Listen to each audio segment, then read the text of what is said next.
Colorism and stereotyping have become a part of our day-to-day life.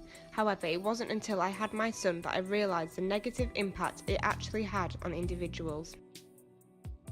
2013 saw the rise of Black Lives Matter, which was in response to the acquittal of Trayvon Martin's murderer, George Zimmerman. Since then, there have been protests all over the world wanting justice for all the wrongful deaths of black women and men. My name is Esther Suma, and I have travelled to different parts of England to hear people's stories on how it really feels to be a black individual in Britain in 2018.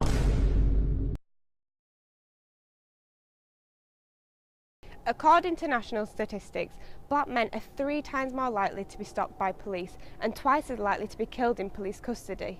Is this why so many black men feel like they have to take the law into their own hands? Today I am travelling to London to meet Andrew Muhammed, who is one of the UK's leading black history and culture specialists. The first thing he showed me was where a young boy was killed outside the school. He was only 15 years old. Being at school, no one expects that you're leaving school to be murdered on the school gates. So the whole community was hit very hard. To be honest with you, North West London has had quite a few attacks amongst the young people. We've got 1 or 2 estates that are not too far from there. Right. And they seem to have a lot of beef amongst each other. Do you feel like, though, if the police and young black men had a better relationship, they wouldn't feel like they had to bring the law into their own hands? Fantastic, and you're right.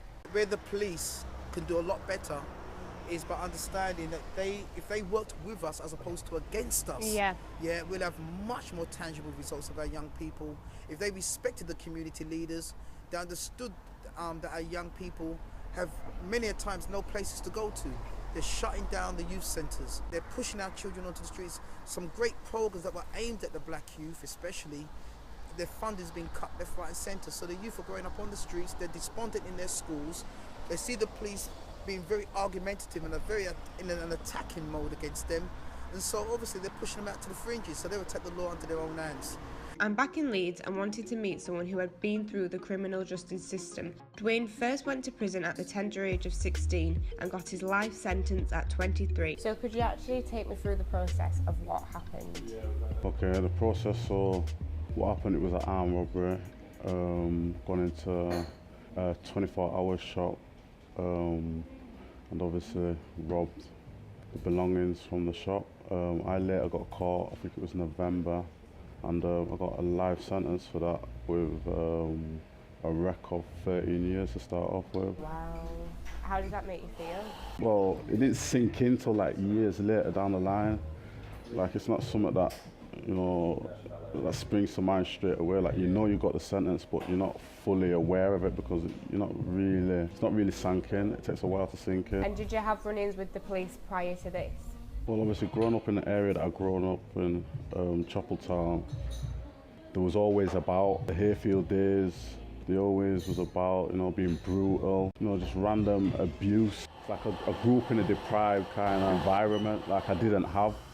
And it's like, you know, I wanted these things. So it's just like growing up, living with my nana, there's 5 of us. So I'm going to school, like everybody's wearing Nike Airs, but I'm going in Umbros. Do you understand what I'm saying? So I needed to put my work in to get what I wanted. So it wasn't, I won't say I was a bully, I was just saying I went out and I got mine. And is that why you feel like you did the crimes? Yeah, I know, that's why I did the crimes, yeah. Growing up in a black community can feel like a world within itself. There's been times I've felt segregated and cut off from the rest of the city, which is fine in some respects because there's such a wonderful sense of family and community. But on the outside, it has been horribly judged. One of the main reasons why we have the gang situation, the drug situation, the mental health situation is directly related to our young boys and girls having a lack of knowledge of who they are. So if you go to the average person, black or white or Asian, and say, what do you know about black history? 99.9% of them will say slavery or civil rights. That's a mental ghetto. You've literally partitioned your mind into a particular groove, and that's it. How can young people grow up feeling proud to be black, or mixed race, whatever it may be, but on their black side, thinking, okay, it's all about struggle being black. It's all about trying to find equality or get out of slavery. that's not an inspiration. Andrew Muhammad's words touched me, as I feel it's a sad truth for so many people. But how easy is it to gain a sense of identity in this day and age? I met Naomi through Instagram and was drawn to her outspoken personality and her opinions when it comes to consciousness and the current situation of politics and black people. She's a stylist and the creator of Girl Gang London, which is an inspiring movement that gives hopeful and established female artists a platform to push themselves. Let me tell you why. Cause you be taking me for fool, for Eve, yeah.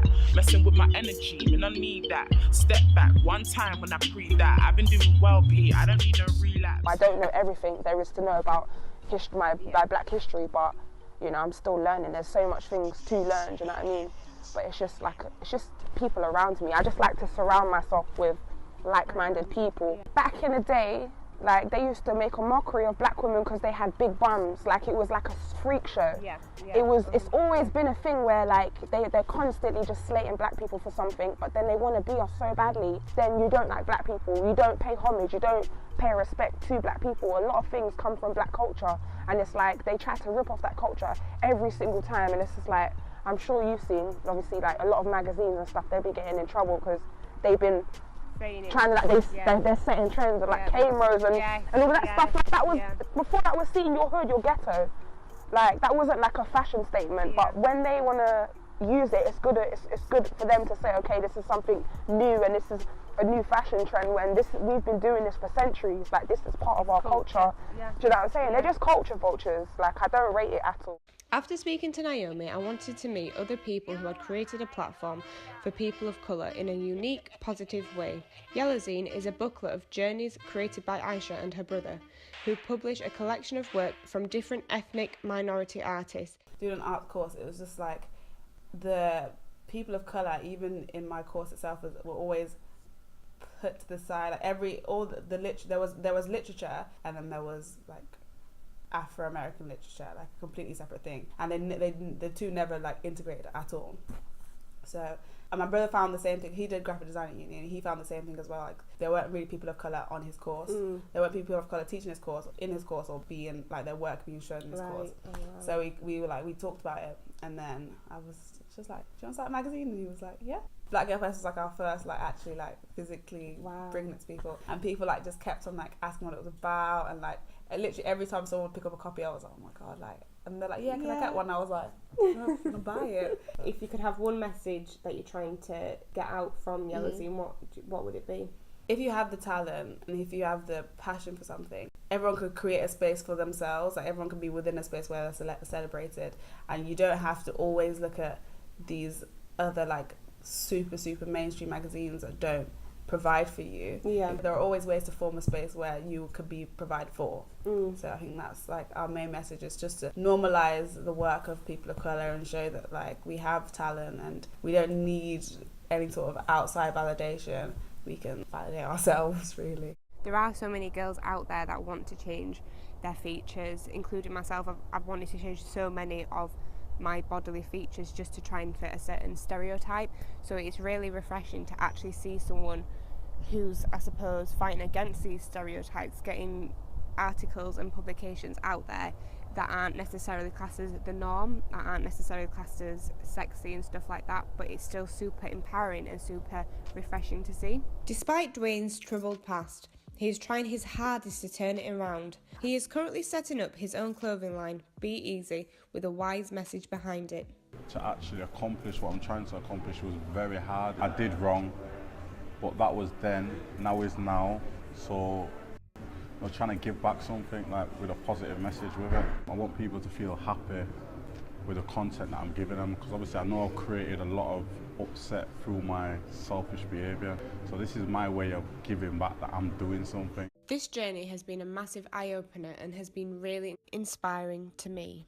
I love all the things that each person is doing in their lives to better their lives, and I think it's stepping stones to help other people and inspire other people to do the same thing. I think what I've taken from this the most for my life and my son's life is just to make sure he always knows his worth, make sure he always knows his history, and make sure he's at a point in his life that no matter what he does, he has the confidence to do it. No matter what negative things come his way, he knows how to create a positive out of it to better his life as a person.